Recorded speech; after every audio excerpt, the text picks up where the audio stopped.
Recorded Books presents Anne of the Island by L.M. Montgomery, narrated by Barbara Caruso. Chapter 1.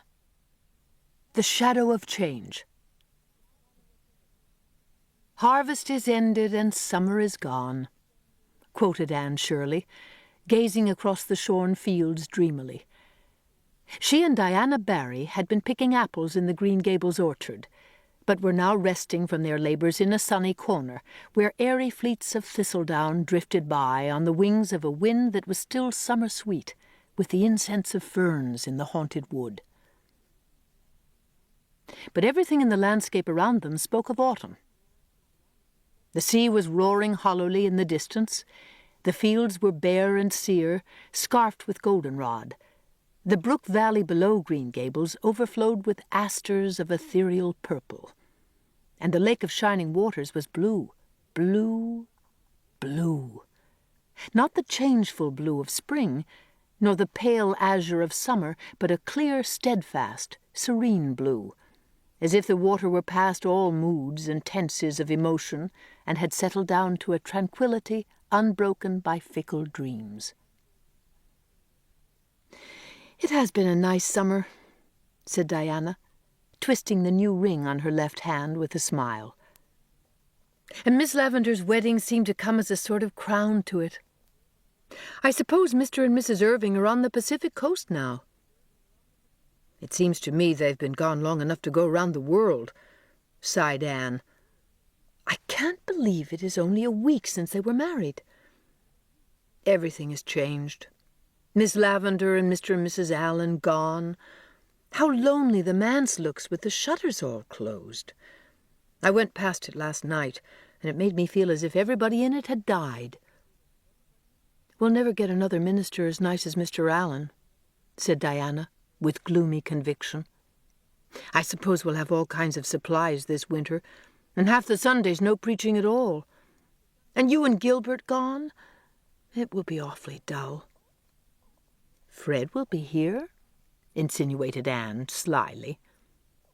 "When is Mrs. Lynde going to move up?" asked Diana, as if she had not heard Anne's remark. "Tomorrow. I'm glad she's coming. But it will be another change. Marilla and I cleared everything out of the spare room yesterday. Do you know I hated to do it? Of course it was silly, but it did seem as if we were committing sacrilege. That old spare room has always seemed like a shrine to me. When I was a child, I thought it the most wonderful apartment in the world. You remember what a consuming desire I had to sleep in a spare room bed? But not the Green Gables spare room. Oh, no, never there. It would have been too terrible. I couldn't have slept a wink from awe. I never walked through that room when Marilla sent me in on an errand. No, indeed, I tiptoed through it and held my breath, as if I were in church, and felt relieved when I got out of it. The pictures of George Whitefield and the Duke of Wellington hung there, one on each side of the mirror, and frowned so sternly at me all the time I was in, especially if I dared peep in the mirror, which was the only one in the house that didn't twist my face a little. I always wondered how Marilla dared house-clean that room. And now it's not only cleaned, but stripped bare. George Whitefield and the Duke have been relegated to the upstairs hall.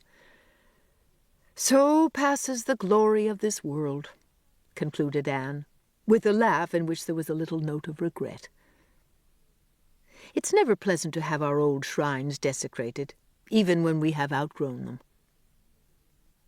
"I'll be so lonesome when you go," moaned Diana for the 100th time. "And to think you go next week." "But we're together still," said Anne cheerily. "We mustn't let next week rob us of this week's joy. I hate the thought of going myself. Home and I are such good friends." "Talk of being lonesome. It's I who should groan. You'll be here with any number of your old friends, and Fred.